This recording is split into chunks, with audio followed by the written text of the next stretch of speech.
welcome to a new episode of ProBody Talks. In today's episode, I have my guest, Richard. Richard Osterfield. Welcome, Richard. How are you doing? Hey, how's it going? Good, I'm great, and I'm even better to see you being guest in my episode. Likewise, It's been likewise. I'm loving your podcast, by the way. This ProBody Talks looking great. yeah. We started recently, and I get really good feedback from people. I'm trying to cover a wide area of Hmm. guests, so we can talk about different subjects to empower people and inspire people as much as possible. Um, Brilliant. Before we start our Mm. subject today, which is soulmates, which is Okay. a big one, I wanted to introduce you a little bit to my audience and to the people who are listening to us. Firstly, Richard is the founder of Elite Success Clinic. He's also a hypnotherapist and success coach, life coach. So, if you want to tell us a bit more about you, Richard, that would be lovely. Right. Okay. So, as you said, recently founded the Elite Success Clinic. So, I started off as a clinical hypnotherapist and NLP therapist, working with soldiers and working with a lot of trauma and a lot of the very bad things in the world. After a few years, I ended up on Harley Street, Mhm. working with a lot of well, Right. everything basically, from eating disorders through to smoking and addictions.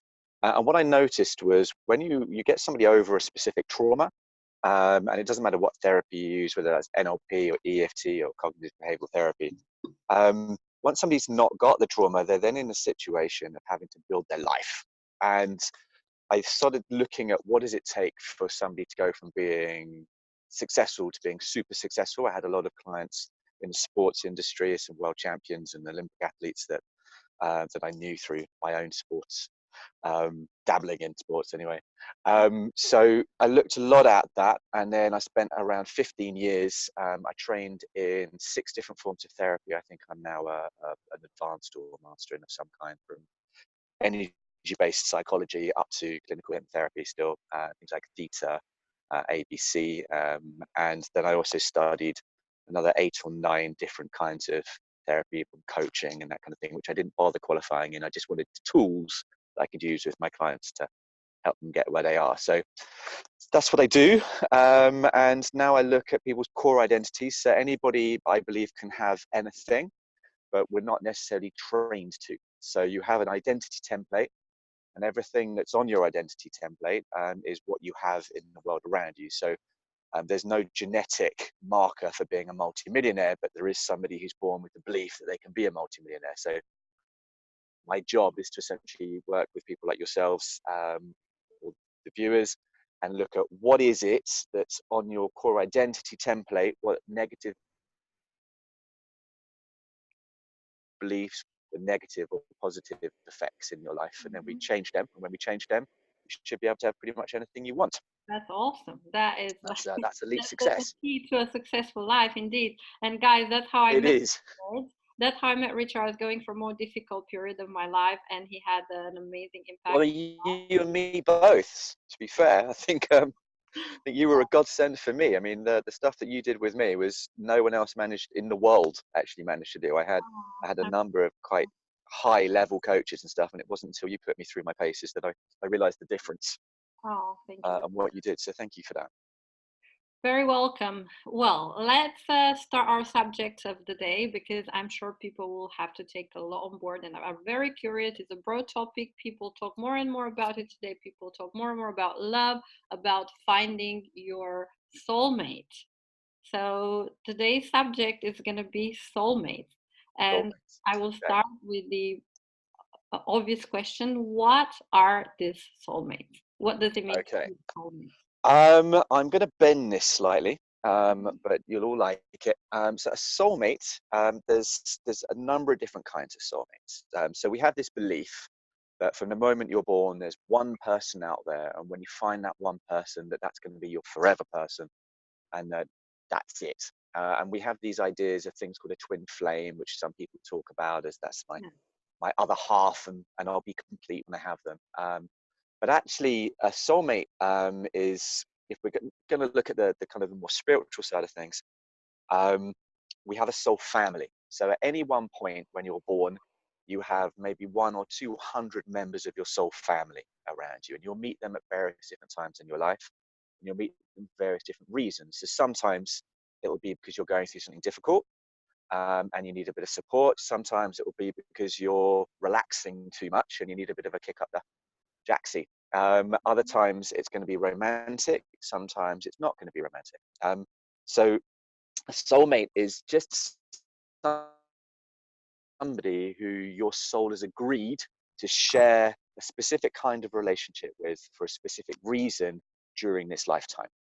Now, the different kinds of soulmates are where people get a bit confused. And when I work with people, actually, I had someone yesterday asking me, they said that. Okay, so what kind of soulmates have we got out there?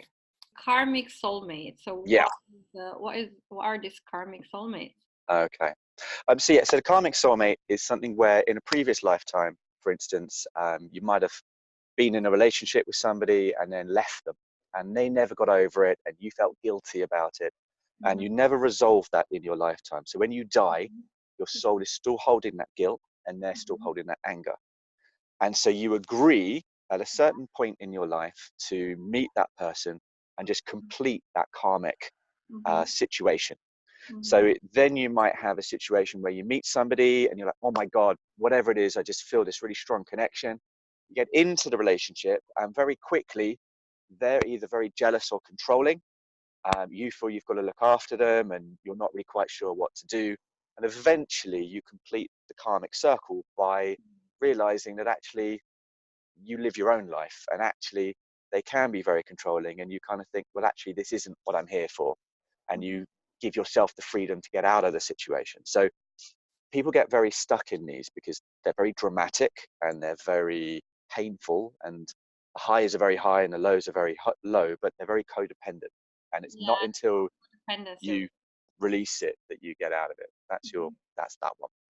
Then you get a diamond in the rough soulmate.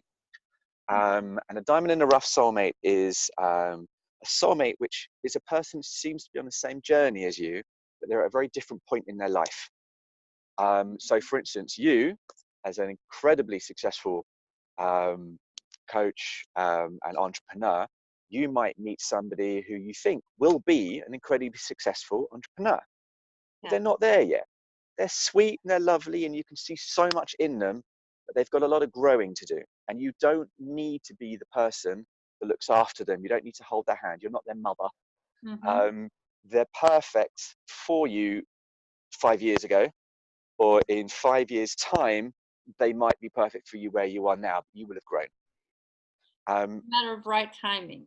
Yes, and so the rough diamond soulmate, the agreement there is that you're showing them that it's possible. So they're getting into a situation where maybe they're a little bit self-doubty. They're not really sure, will I be successful? Will I not be successful? And then they look at you and they're like, oh my God, and they want to be a better person for you. Obviously it's going to be the opposite sex, or it doesn't have to be, but it's going to be a romantic thing. So it gives them that extra bit of, I need to do this, I can do this. And imagining themselves with you helps them build that mental connection that they can then overcome their issues, and then you get rid of them. They're lovely and they'll be friends, but nothing more. Then you have compatible soulmates. And a compatible soulmate, I want to hear about this one now. So a compatible soulmate, I love compatible soulmates. Compatible soulmates are stepping stones. So you can be doing what you do and you want a relationship, but you don't want a relationship. You want someone. You don't want to be going out all the time. You don't want to be going on all the dating apps. You just want a companion. But you're growing so fast and you're growing so much and you're doing so much that your companion isn't necessarily going to be the person with you forever, because you're growing. So you can only bring someone in at a similar level to you. Okay. Now, if you were going to be, if you go from being an entrepreneur earning 200,000 or 300,000 a year to earning 6 or 7 million a year, it's too much of a leap. Most people emotionally can't handle the shift. You need more confidence. Of course. So for you to have the most perfect person you can possibly imagine as your partner, most people can't handle that, because they sit there and start saying, well, why me? what Mm-hmm. they have the doubts. So your compatible soulmate is somebody who can meet you. You feel super excited, super lucky. There's something they've got that you wished you had. So Mm-hmm. maybe they're a successful entrepreneur and they're a bit more successful than you. And they just come into your life for a little bit of time. And they help boost your confidence, and everything's wonderful for a month, 2 months, maybe 6 months. And then eventually you outgrow that little block you had, and Mm-hmm. you guys drift your separate ways. But it was lovely, and it's a nice memory. And you usually break up unpainfully. Just you kind of just drift apart. You go, well, we weren't right for each other, but we were there I've for heard each other. so many cases like that. And you had many cases like that. I've heard, yeah. Yeah, I'm sure you've been that for a few people as well, because you give people a little bit of a boost and then disappear. uh, Hey ho. hello. Um, right. Then you got the last two, and the last two are the ones that everyone's looking for. Um, the second to last is the lifetime compatible soulmate.